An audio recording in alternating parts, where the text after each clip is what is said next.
medical school enthusiasts. Hope you're well. I thought I would do a follow-up video. So today is Wednesday the 27th of May. So today marks 4 weeks since I left Ukraine to export my vehicle in the hope to import the vehicle back into Ukraine. But the past 4 weeks a lot has happened, so I thought I would update you on the news, on the cases. But before I do, let me just show you where I am. So I'm near a place in Romania called Forgery, which sounds very similar to what Ukraine did to me actually. But anyway, let's have a look around.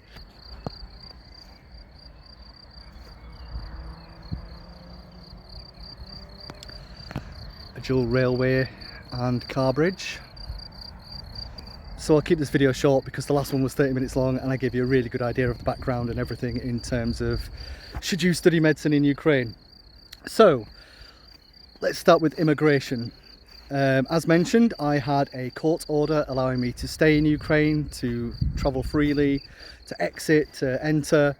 But despite that, when I hit the border, as I alluded to in the video, but I did kind of update the sort of comment section a little bit, I received a fine which was roughly about $150 for overstaying in Ukraine despite the court order, and I'm facing a 3-year entry ban if I don't pay that fine. If I do pay that fine, I have to wait 90 days before I can go back in.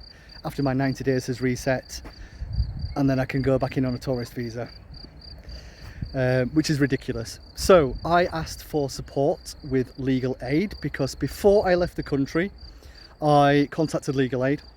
I got a lawyer involved because I wanted customs to delay the exportation of my vehicle. I did mention that in my last video, and customs refused and said that I should have no problems crossing the border and coming back in. My lawyer said that was also the case. Now, whilst I was with border control, so whilst I was there, I called up my lawyer on the phone. She spoke to them directly and the border control said, no, unless you've got a visa, unless you've got a residency permit, we cannot let you re-enter and the court order doesn't matter. Now, my lawyer has quit. So I had a separate lawyer for that, because with legal aid, you kind of get assigned lawyers per case rather than per like the holistic view, which is a bit strange, but anyway, it is what it is. And she said her job was with customs, not with border control. That's a separate thing entirely. So I contacted legal aid again, obviously while stranded and homeless in Romania. They said they couldn't help because I'm not in the country, so therefore they can't open up another case. I'd have to go to a branch. They did say I could apply online, and I said, well, look, I need help with that because of the language barrier. They told me they wouldn't help. But it also takes 10 working days to get assigned a lawyer. Now, the fine has a 10-day limit, so unless you appeal the fine within 10 days, then you automatically get a 3-year entry ban.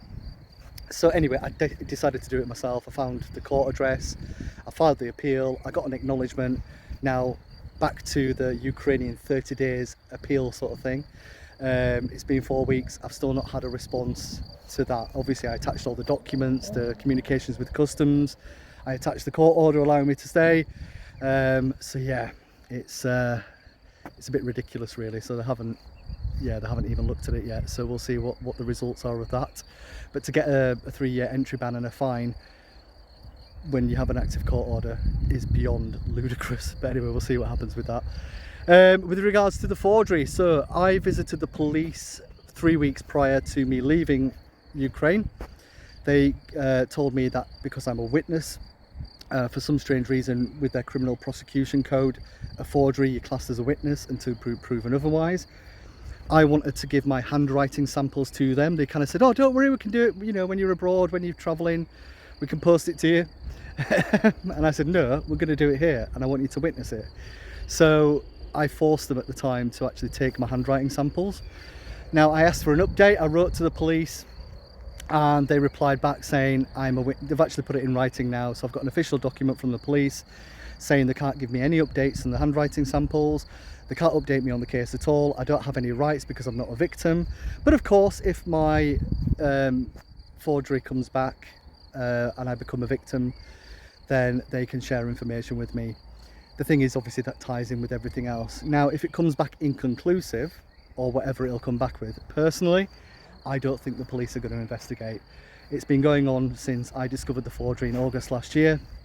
We're now in May, and it should really only take a maximum of 3 months to get a handwriting and analysis done. So yeah, so that's the forgery case. So my main case, illegal expulsion, illegal fees, that's been delayed for another 6 weeks. So it's not until the end of June, beginning of July that I'll actually find that out, at which point then I have to go to the Supreme Court before I go to the European courts. So with regards to the European courts, I've contacted a few NGOs, a few solicitors back in England. I kind of want to try and skip the Supreme Court if possible, because it's quite clear trying to get justice in Ukraine is illusionary. It's completely non-existent. There's no way I'm going to get justice in Ukraine. So my plan is to try and skip that and hopefully speed up the process. And the eviction case, so this will make you laugh. So there's this thing called the right to a fair trial, which means you have to be able to attend a trial. So the eviction case happened after I'd been exiled from the country. I wrote to the court twice before the actual court date. They ignored those emails, but I know it was the right email address because they did reply about a different case. So I know it's the correct email address. Now my lawyer went to court.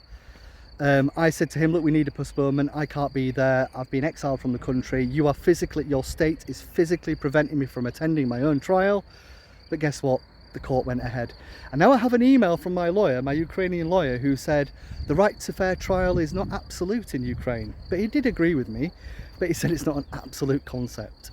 But to me, if you sign up to the European Convention of Human Rights, the right to a fair trial is an absolute thing. So that's where I'm at with things. On a personal note, I have been applying to other medical schools, so I've been offered a number of places. I won't go into too many details, but my plan was to either go north towards Estonia, Poland, which is very expensive by the way, or go southeast corridor towards Armenia. So I've been doing a bit of research there. That's still looking like an option. Or go west, perhaps looking towards Bosnia. I did actually get offered a place with Mostar University a few years ago, so that's kind of on the table as well. And also I'm considering, the IMAT exam kind of put me off with Italy, but I've recently discovered that the education is probably the cheapest in Europe if you can just overcome that hurdle of getting over the IMAT exam. And technically I should have been doing my CROC exam this year. So yeah, I'm sort of travelling now towards the Serbian border. I've just recently discovered Romania and Bulgaria have joined Schengen. So as a UK citizen, I've only got 90 days in the Schengen territory. Obviously Italy's Schengen, so now I have to head to Serbia to try and reset those days. So if I do get a place in Italy or Bosnia or another sort of Schengen sort of territory, I don't think Bosnia is Schengen actually, then yeah, so that's the update. So I hope you've enjoyed it. 4 weeks. So imagine for a minute, I didn't have my camper van, I didn't have my motorhome, I wasn't able to be independent, I didn't have my life savings to spend. I would literally be stranded and homeless now in another country, having to deal with all this nightmare. So yeah, you can think what you want about the Ukrainian legal system. I've got my personal thoughts, and let's be honest, I don't think YouTube would keep my video on here if I told you exactly what I think of Ukraine. But let's just say there are certain things in the media that accuse Ukraine of certain things, and I'll be blunt. I went to Ukraine to support them during the war. I've left knowing why they're at war, and it's got nothing to do with the people.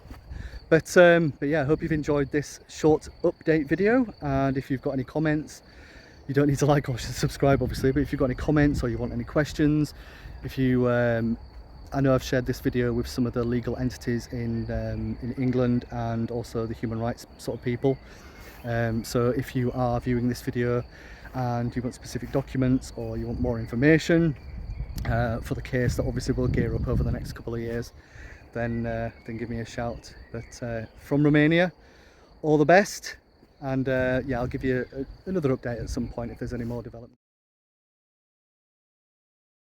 Zic pentru să lăsia, da, încă o dată cu guarda, încă o dată pentru la familia, zic, încă o dată pentru zici și buia, zic, încă o dată pentru să lăsia, da, încă o dată pentru băieții cu guarda, încă o dată pentru la familia. Și când eu să întreb unde suntem, la toată lumea să strige Iași, da.